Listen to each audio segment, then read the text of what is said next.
शाज़ेब भाई, मोस्टली हमारा जो मोटिव होता है अपनी इन्वेस्टमेंट्स को लेके, डे एंड पे बेस्ट प्रॉफिट है। बिल्कुल ऐसे ही।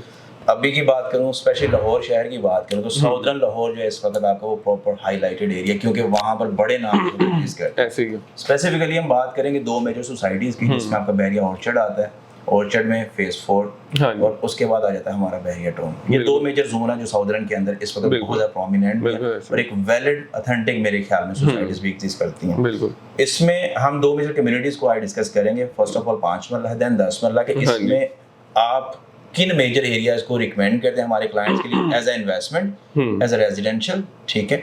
उसके बाद क्या मेजर बेस्ट प्रॉफिट जो है वो लेके जा सकते हैं आया कि वो इन दोनों में से जिस भी सोसाइटी में इन्वेस्टमेंट करते हैं। खलील भाई, साउथ लाहौर की आपने बात की, तो अनडाउटेडली साउथ लाहौर में इस टाइम जो सोसाइटीज कंसीडर की जाती हैं इन्वेस्टमेंट या लिविंग के लिए, तो मेरे ख्याल में अगर आप 10 लोगों से पूछते हैं तो 7 लोगों का जवाब होगा या तो बहरिया टाउन या फिर बहरिया ऑर्चर्ड। उसकी वजह एक तो इसकी इकोनॉमिकल प्राइसेस हैं, चाहे वो बहरिया टाउन ही क्यों ना हो। आप केनाल रोड पे अगर उसको कंपैरेटिव एनालिसिस कर लें तो बहुत ही बेहतरीन रेट्स के साथ एक वेल डेवलप और वर्ल्ड क्लास इम्यूनिटीज वाली सोसाइटी। और इसी तरह से रायविंड रोड की बात करें तो बहरिया ऑर्चर्ड वहाँ पे एक ऐसी ऑप्शन है कि जिसको नज़रअंदाज कोई भी नहीं कर सकता।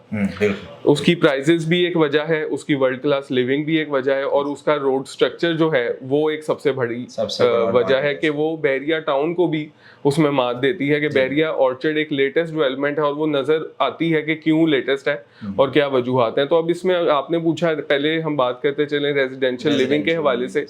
तो रेजिडेंशियल लिविंग जब भी खलील भाई करनी होती है, फॉर एग्जांपल अब आपका मैं एक लेट्स से केस स्टडी लेता हूं कि आपने फर्स्ट टाइम प्रॉपर्टी लेनी है घर बनाने के हवाले से, तो सबसे पहले आपका बजट देखा जाएगा। अब फॉर एग्जांपल बहरिया ऑर्चर्ड की बात करूं तो यहाँ आपको 5 मरले का प्लॉट कोई 40 लाख से शुरू होता है, और अगर बेहतर लोकेशंस की हम बात करें तो एवरेज रेट इस टाइम 47 से 50 लाख रुपीस का है, जहाँ पे आप रिहाइश फौरी भी कर सकते हैं और जब चाहें अगले सालों में कभी भी करें, तो आपको ये नहीं सोचना पड़ेगा कि मेरे आसपास लोग रह रहे हैं कि नहीं। ठीक है। अगर आप बहरिया टाउन की बात करते हैं तो यहाँ आपको कम से कम 50 to 60% प्रॉफिट अपना जो बजट है वो इंक्रीज करना पड़ेगा।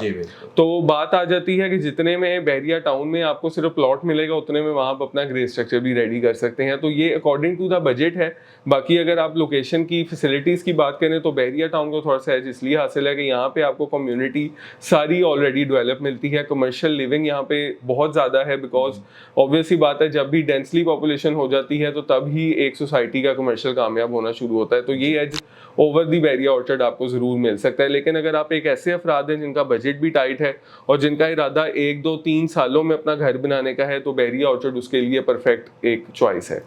तो दूसरी अब हम बात करते चलें कि आपने पूछा एक 5 मरला और 10 मरला के हवाले से। 5 मरला का तो मैं बता चुका हूँ, 5 मरले का मैं बता चुका हूँ। 10 मरला हम जिक्र करते हैं कि 10 मरला जिसमें आपने शुरू में जिक्र किया बहरिया ऑर्चर्ड फेज 4, तो वहां पे आप कम से कम 65-70 लाख से प्राइजेस शुरू हो जाती हैं और 1.5 करोड़ तक की प्राइस वहां पे जाती है, जिसमें आपका फेज 4 और फेज 1 दोनों शामिल हैं। अब अगर हम एक एवरेज वैल्यू की बात करें तो आज की डेट में अगर आप फेज 4 को रखें तो 80 लाख रुपए एक बड़ा डिसेंट बजट है वहां पे, अगर आपने एक नॉर्मल सी लोकेशन पे प्लॉट लेना है। और अगर फेज 1 की बात करूं तो 1 करोड़ 20 एक एवरेज यहाँ पे रेट है फेज 1 में। अगर आप कंपेरेटिव एनालिसिस करते हैं बहरिया टाउन से, तो यहाँ पे आपका जो मेन इस टाइम हब है, जिसमें आपको भी पता है कि क्लाइंट की सबसे ज्यादा डिमांड है, या तो सेक्टर एफ है या फिर जीवीआर है। अब जिसमें अगर हम जीवीआर 2 की बात करें तो 80 लाख से लेके 1 करोड़ 10 तक का प्लॉट है। जीवीआर 1 की बात करें तो 1 करोड़ 15-20 से लेके 1.5 करोड़ भी अब आस्किंग होती है, लेकिन एक अच्छा प्लॉट 1.35 के आसपास आपको यहाँ पे एवरेज मिल जाता है।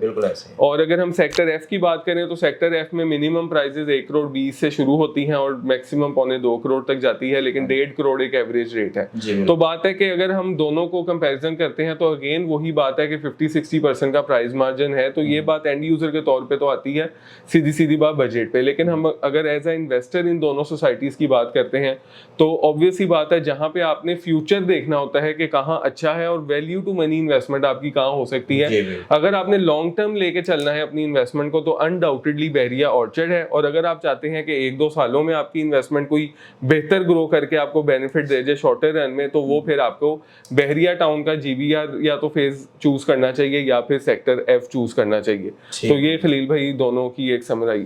शाज़ेब भाई, मैंने मोस्टली देखा है सेक्टर एफ के अंदर कि हमें कुछ एरियाज के अंदर प्लॉट जो कोड होता है वो तकरीबन 8.5 मिलियन के आसपास भी है, 9 मिलियन के आसपास भी है। डू यू थिंक कि वो वर्थेबल एरियाज है comparative to Bahria orchard phase 4 के, अगर हम एज एन इन्वेस्टमेंट उनमें आते हैं तो? खलील भाई, जो अब आपने बजट कहा है ना बैरिया टाउन के हवाले से 85 से 90 लाख का, अगर आप उस बजट को पहले तो कंपेयर कर लें बैरिया ऑर्चर्ड से, तो वहाँ पे सबसे पहला फर्क है कि वहाँ आपको मिलेगी चीज़ एक टॉप लेवल कैटेगरी की, मतलब कॉम्प्रोमाइज किसी तरफ से भी लोकेशन नहीं होगी, ना उसको बाउंड्री लगती होगी, ना उसको कोई ड्रेन लगती होगी, ना वो प्लॉट गहरा होगा। ये बातें हम मेरे से बहुत बेहतर जानते हैं। लेकिन अगर हम बैरिया टाउन में ये बजट लेके आते हैं तो आपको अव्वल लोकेशन पे कॉम्प्रोमाइज करना पड़ेगा, बाउंड्रीज के आसपास आपको रहना पड़ेगा, ये चीज़ आपको मद्देनजर रखनी पड़ेगी, क्योंकि आपको कोई यहाँ पे मेन बुलेवार्ड की या कोई कॉर्नर कैटेगरी या कोई किसी भी तरह से कैटेगरी की चीज़ नहीं मिल सकेगी। तो ये एक बहुत बड़ा फर्क है।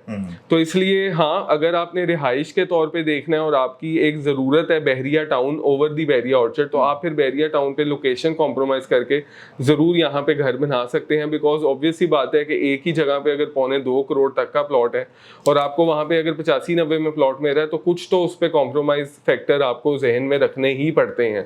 बट अगर बात की जाए कि आप एक ओपन इन्वेस्टर या एंड यूज़र हैं, तो ऑब्वियस सी बात है हम आपको हमेशा से कंप्लीट गाइड करते हैं। हम टिपिकल डीलर्स वाला अल्हम्दुलिल्लाह PPS पे बैठ के काम नहीं कर रहे, हम कंसल्टेंसी सर्विसेज देते हैं जिसमें हम आपको तमाम तर एरिया खुद ही विजिट करवाते हैं ताकि आपको समझ आ सके कि अगर हम वीडियो में बैठे स्टूडियो में एक बात करते हैं तो उसके पीछे क्या लॉजिक है। तो फिर जिस इंसान को अगर कोई हमारी रिकमेंडेशन पे चलना चाहे तो बैरिया ऑर्चर्ड उस पर फर्स्ट चॉइस है, क्योंकि लोकेशन ही रियल स्टेट में प्रॉफिट की असल वजह बनती है, जिसमें कॉम्प्रोमाइज फैक्टर कोई भी इन्वॉल्व ना हो। अच्छा, हमारा जो मोटिव है शाज़ेब भाई अपनी इस वीडियो को वो ये था कि जो बेस्ट प्रॉफिट जो प्रॉपर्टीज हैं वो कौन सी हैं, बैरिया टाउन या फिर बैरिया ऑर्चर्ड। अगर मैं थोड़ा सा इस चीज़ को स्टडी करूं तो ऑर्चर्ड में कंपैरेटिव टू टाउन के हमें थोड़ी सी अपॉर्चुनिटीज ज्यादा नजर आ रही है। बिल्कुल। अब उसमें आप क्या कहते हैं कि बंदे को सिर्फ प्लॉट लेके रखना चाहिए टाउन और ऑर्चर्ड दोनों में, ये बताना है, या फिर वो वहां पे घर बना के उसको रेडी टू मूव में कन्वर्ट करे और उससे रेंटल इनकम जनरेट करे या फिर उसको सेल करे? खलील भाई, ये बड़ा अच्छा पॉइंट आपने रेज किया है, क्योंकि अब जो हमारे गवर्नमेंट की तरफ से भी रियल एस्टेट के टैक्स रिफॉर्म्स आ रहे हैं या डायनेमिक बनते जा रहे हैं, वो प्लॉट्स वगैरह से हटके अब रेडी प्रॉपर्टी की तरफ ज्यादा रुझान है कि कंस्ट्रक्टेड प्रॉपर्टी पे गवर्नमेंट भी आपको सब्सिडाइज कर रही है और वैसे भी आपको डेवलपर एंड से भी बहुत अच्छी ऑप्शंस मिलती हैं। और डायनेमिक भी कुछ ऐसा हो रहा है कि प्लॉट का और देखें बनी बनाई चीज का मेन फर्क ये है कि प्लॉट पे आपको उल्टा अपनी जेब से ही हर महीने कुछ ना कुछ पैसे देने पड़ते हैं, जबकि अगर आप उस पर कुछ कंस्ट्रक्शन कर लेते हैं तो वो आपको रेंटल इनकम की मद में एक इनकम देने लग जाती है, प्रॉफिट जनरेट। तो ये आपका बड़ा अच्छा पॉइंट था और इस तरफ मैं खुद भी अपने क्लाइंट्स को कहूंगा कि अगर आप ऑर्चर्ड में एक ऐसे इन्वेस्टर हैं जो 4-5 सालों तक 3 सालों तक चीज होल्ड कर रहे हैं, तो बेहतर है प्लॉट लेके आप उस पे चाहे सिंगल स्टोरी ही घर बनाएं, लेकिन यूनिट आप जरूर कंस्ट्रक्ट करें। उसका फायदा ना सिर्फ आपको रेंटल इनकम में होगा बल्कि over the period of time अगले 3-4 सालों में वही यूनिट आपको प्राइस वैल्यू एप्रिसिएशन भी प्रोवाइड करेगा। जिससे हमने सेक्टर डी में देखा कि यहाँ पे एक दौर में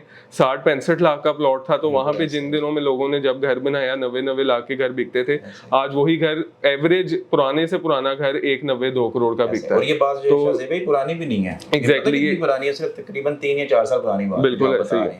और आज भी जरा थोड़ा सा गाइड कर दीजिएगा हमारे क्लाइंट्स को कि जिन लोगों ने एट दैट टाइम इन्वेस्टमेंट की, कन्वर्जन की, उसको रेडी टू मूव में, वहां से क्या रेंटल इनकम जनरेट कर रहे हैं और क्या वहां पर इस वक्त रीसेल वैल्यू उनके घरों की। आप कौन से स्पेसिफिक एरिया की बात? स्पेसिफिकली सेक्टर डी की बात करें। सेक्टर डी की अगर जिसका मैंने बात की है कि उस टाइम अगर आपको फॉर एग्जांपल 90 लाख में घर मिलता था बना बनाया, तो उसकी रेंटल वैल्यू थी वहाँ पे 30-35 हज़ार। अगर आज की हम बात करें तो आज आपको नया घर वहाँ पे 2.5-3 करोड़ का मिलता है, लेकिन उसकी रेंटल वैल्यू है 85,000 रुपया।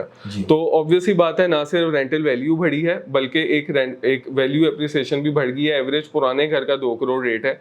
तो अगर आप इसको कंपैरेटिव एनालिसिस प्रॉफिट की मद में करते हैं तो मेरे ख्याल में बहुत ही आइडियल अपॉर्चुनिटी ये बन जाती है। खलील भाई, ये हमारे सारे पॉइंट्स थे और मेरे ख्याल में एंड यूजर्स या इन्वेस्टर्स को समझ आ गई होगी कि आपने क्या करना है क्या नहीं। लेकिन अभी भी अगर आपको नहीं समझ आई, डिटेल में कंसल्टेंसी चाह रहे हैं, तो खलील भाई या फिर मेरे नंबर पे आप लोग राब्ता करके इस चीज़ को डिटेल में समझ सकते हैं कि आपके लिए कौन सी प्रोडक्ट सबसे बेहतर रहेगी। मजीद किसी भी किस्म की इंफॉर्मेशन के लिए हमारे चैनल को भी सब्सक्राइब रखें ताकि आप लोग तमाम तर अपडेट से वाज़ह इसका फ़ायदा उठा सकें। उम्मीद करता हूँ वीडियो इन्फॉर्मेटिव लगी होगी। हमें दीजिए इजाज़त। अल्लाह हाफ़िज़।